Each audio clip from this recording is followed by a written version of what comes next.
Hello, Isabella from Priorattire here. Today we are looking at this corset. It's very late Victorian, beginning of Edwardian one. It's one of our standard sizes and I'll be taking you through the steps how to make one. Enjoy!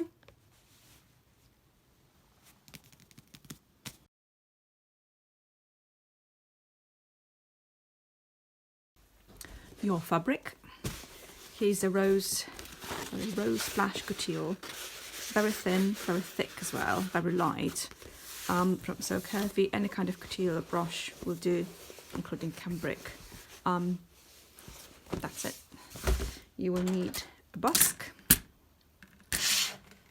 You will need boning, both flat and spiral, or you can use just flat, up to you really what you want to go for. You will need eyelets. I've got an eyelet press, I don't need an eyelet insert tool, but you can get these as well. You will need any cutting implements, which can be a rotary cut, can be scissors. You will need an awl for making holes.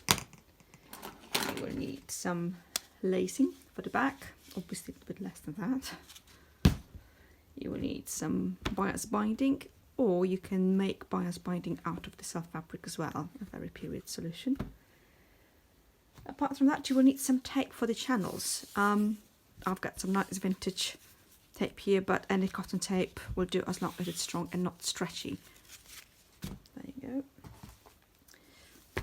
Lace, if you plan to decorate it.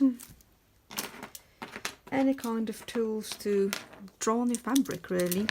A variety of different tools are available nowadays. I usually go for a simple pencil, to be honest.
As you can see, the seam allowances are quite generous. I will mark them out on the other side, but you will need that for your flat felt seams. The outside does not really need a lot of precision. It all will be folded out as long as you have enough fabric there. It should be fine.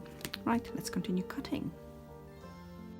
The busk is inserted as usual really. You've got your part 1 and a facing to enclose the busk in. That's the left side. You align the seam allowances.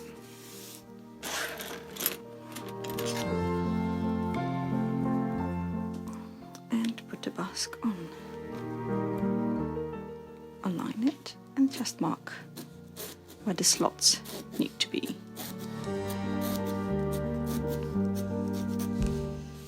A little bit out.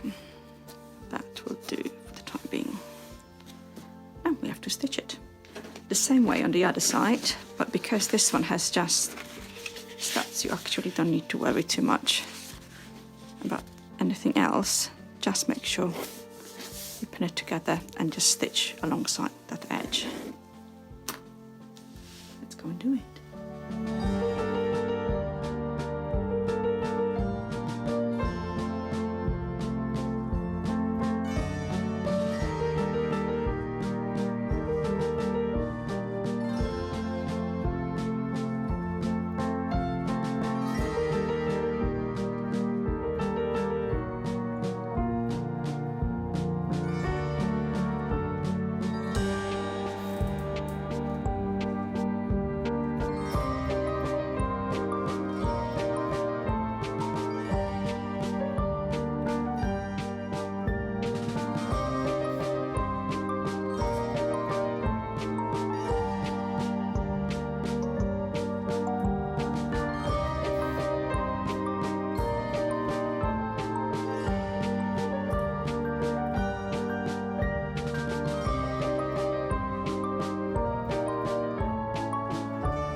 For the busk, you will need a zipper foot.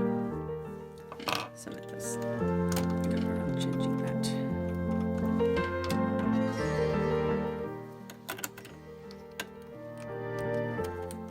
And a machine with a straight stitch and a zipper foot will actually work for corset making.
just marking the stud position. And we need an awl.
Time to have a look at the backs. Right, we have two of these. They just folded over. So the first thing, I'll just run a very simple stitch just next to the edge. It will prevent the bones from twisting in their channels.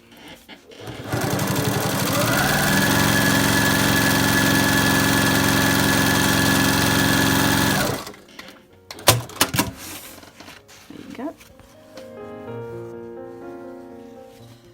Now, eyelets are going to go over there, and all the fabric is quite sturdy. I usually like to reinforce it with another strip of fabric sandwiched in between. It gives the eyelets a little bit more to grab onto. Right, let's stitch the first channel.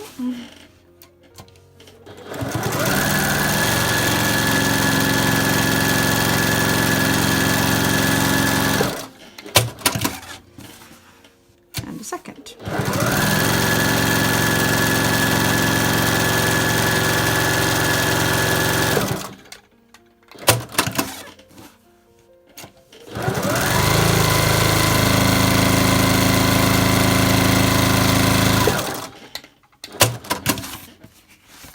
And there we go. Back channels are stitched. Obviously, if you're new to corsetry, do mark your channels first, make sure they correspond to the width of your bones. After having made several ones, you would just know it by heart. Right, do the other one the same way.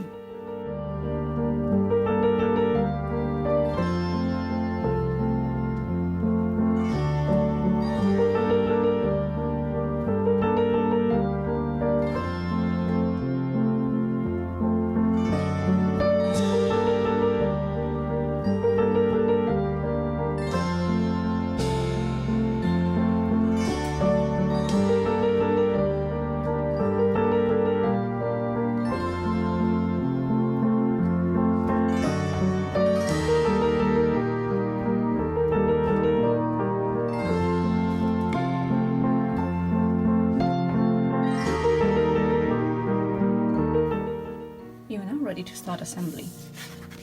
The lapped seam method is very different from the usual assembly. Let's have a look.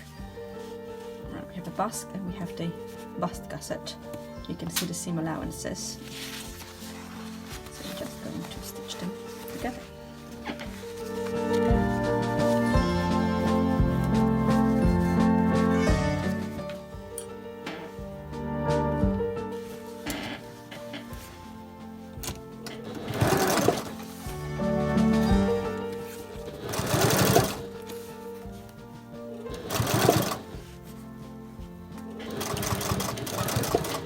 I'm just aligning the gusset with the piece, making sure the curve is maintained.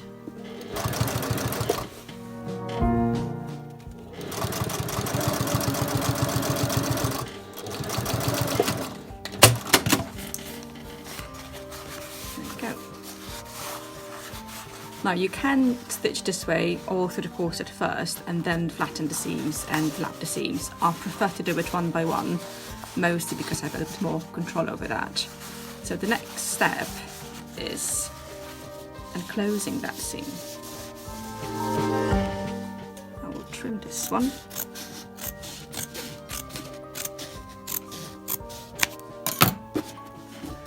And this one has to go over, fold and stitch. But for that we need to press it first. So the seam is pressed, and I simply stitch it first, very near the first seam.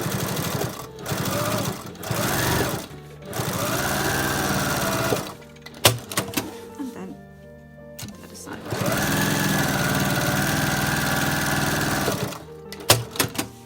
It's on the outside. Oops. It looks like this, flat. And you repeat through all the other pieces. Now the ball is like this one. Look, number 2. And the same situation.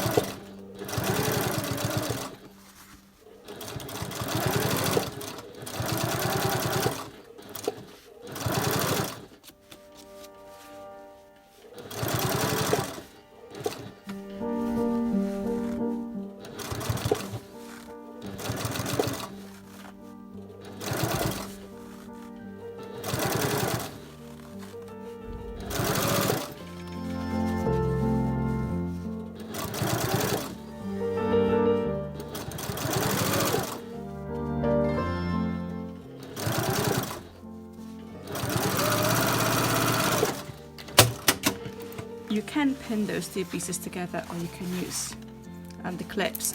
I simply find that it's much easier for me to maneuver them on the curve by hand.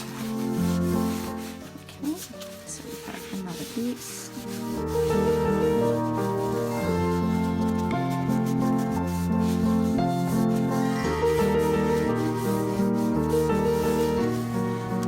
Again, let's trim this one.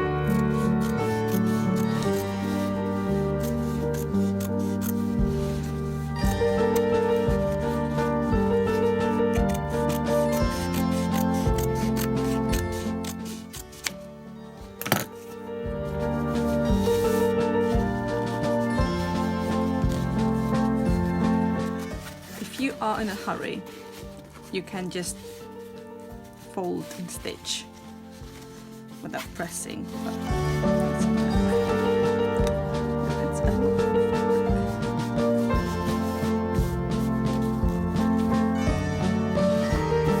Now press it first. Hold on.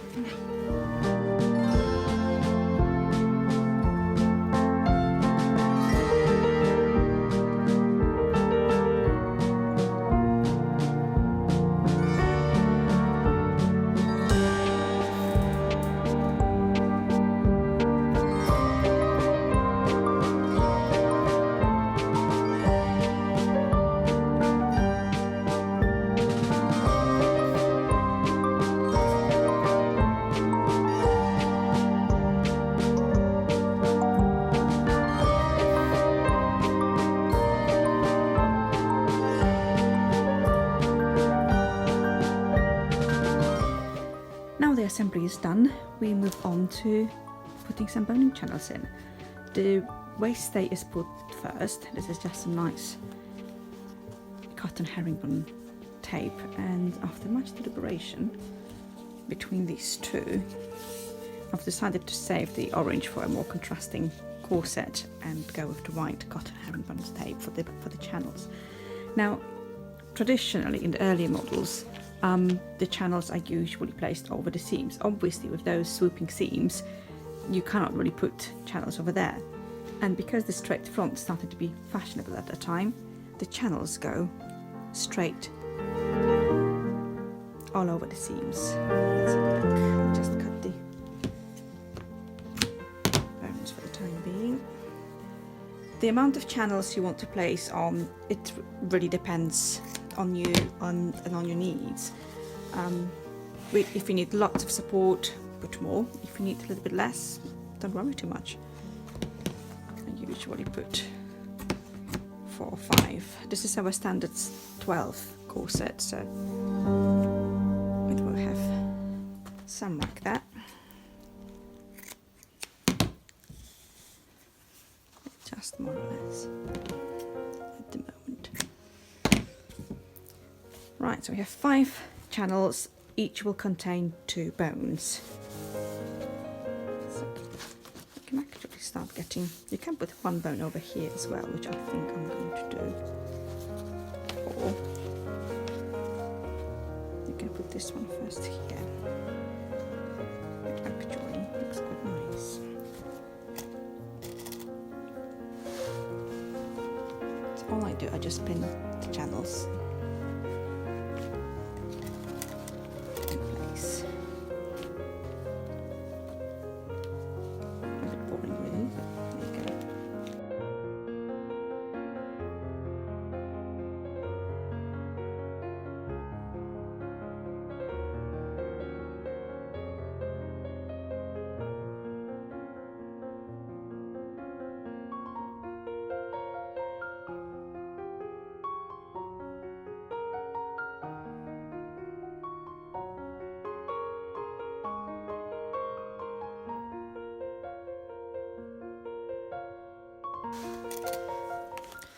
Now the shape is created by the cut of the corset, not by the boning. The boning just supports the shape.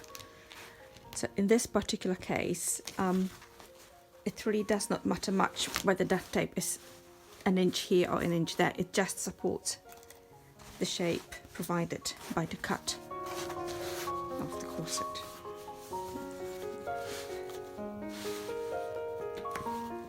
I'm not looking forward to flossing it. It will be really hard on the fingers. And the last one.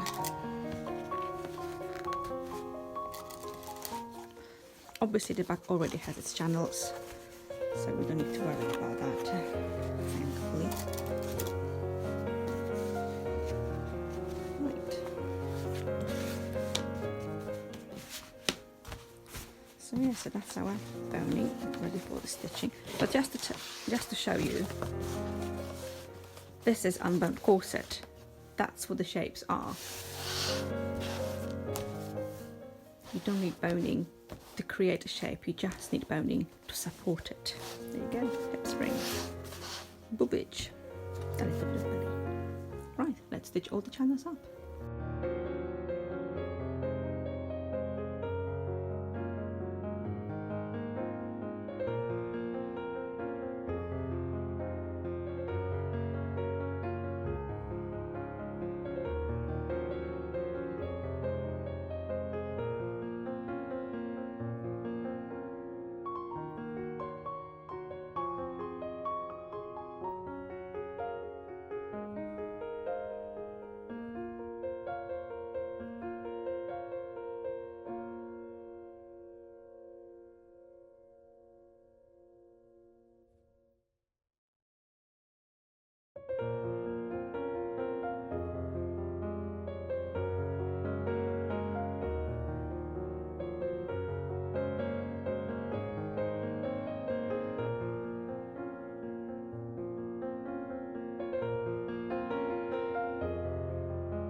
So what we have here is a stitch channel with spacing for 2 bones. And let's do the same for the rest of them.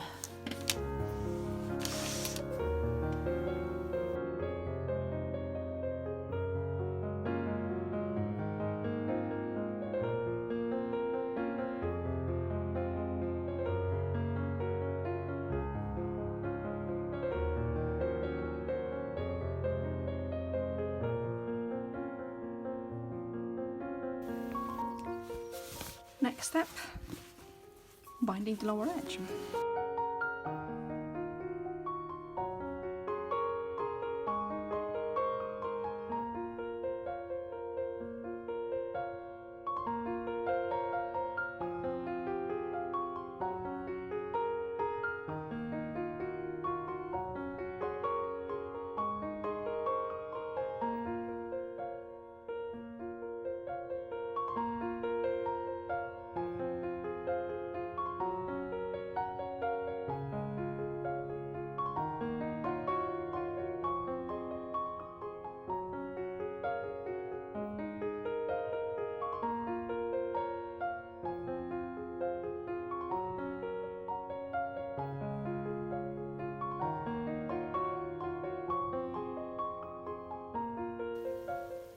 So we've got our corset sort of ready for boning really. Binding is on the lower edge. Let us put the bones in. I've already prepared the bones at correct length. You can either bone the corset completely with flat bones, with flat steel like these. They're still quite elastic, so they're still quite nice over the hip. You can pre-bend it if necessary. I do actually prefer to use spiral steels at the side and back, just for the sake of comfort. It works for me. So let's get going.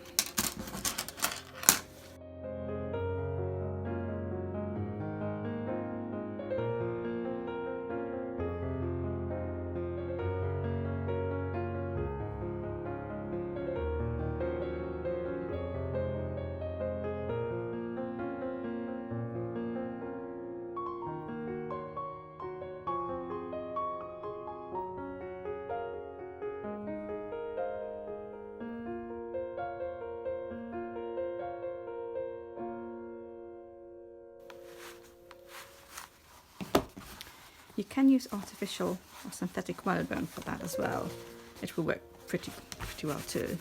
You will need to file them individually. But also as the 20th century sort of progressed, you see more and more useful steel-boned corsetry. So that's it, and last 2.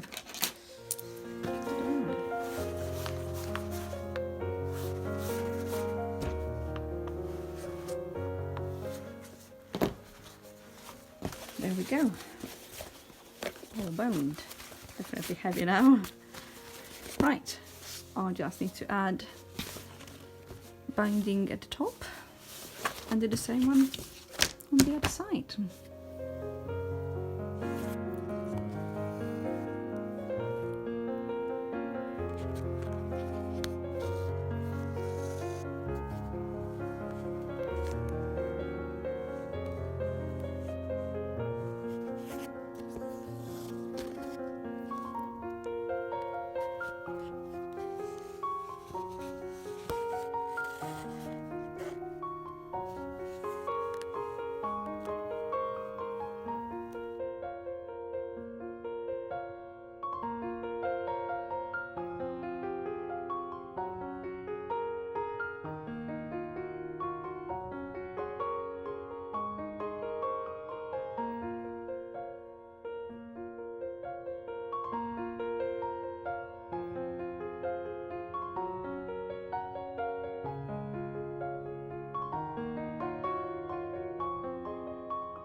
when you find out that your standard size 12 corset is a bit too big for you, and you have to make do with other things.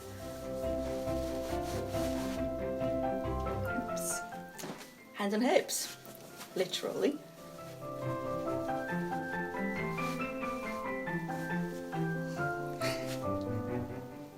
Just cheating.